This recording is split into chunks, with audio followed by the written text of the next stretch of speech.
Una settimana fa la consigliera comunale di Agrigento Nuccia Palermo del PDR convocava una conferenza stampa per denunciare un fatto a suo dire molto grave. Viene a mancare la democrazia in consiglio comunale, la proposta è quella di ridurre gli interventi, una proposta che sembra concretizzarsi per davvero.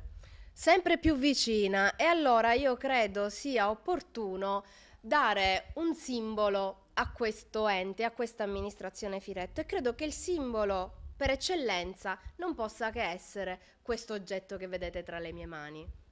Io non amo fare molto sarcasmo, però credo che forse il modo meno rabbioso di poter sottolineare questa cosa è proprio il sarcasmo. Voi vedete questo scotch?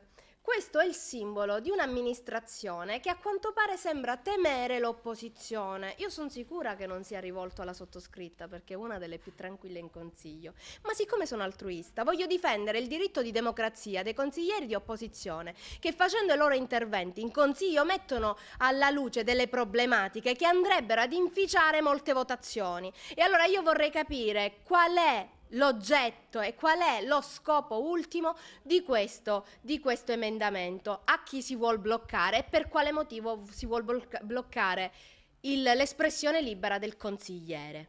L'emendamento da chi è stato approvato?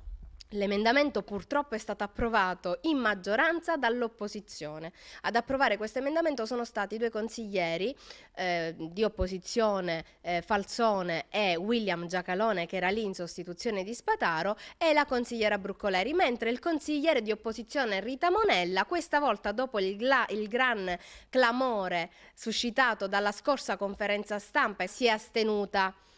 Quello che un po' mi fa respirare è stato il comunicato di oggi, dove il capogruppo insieme a Spataro e Giacalone danno come scadenza una settimana all'amministrazione per accompagnare questo, secondo me, taglio alla democrazia con un taglio del 30% delle loro indennità. Ed infatti stamani in un comunicato di Forza Italia a firma di Spataro, Giacalone e Civiltà si legge: sia la riduzione per ragioni di risparmio dei tempi di intervento dei consiglieri comunali, ma a condizione che entro una settimana la giunta comunale riduca del 30% le indennità. Ed ancora continuano i consiglieri: abbiamo risposto a favore solo ed esclusivamente perché a premessa di tale richiesta vi è stata l'esortazione di tenere presente la grave e drammatica situazione economica in cui versa l'ente. E questo affinché il sacrificio della libera espressione da parte dei consiglieri sia davvero proficuo economicamente per la città. Ovviamente, sottolineano i consiglieri di Forza Italia, qualora l'amministrazione si dimostri insensibile e refrattaria, saremo costretti al ritiro immediato dell'emendamento sui tempi di intervento, concludono Civiltà, Giacalone e Spataro.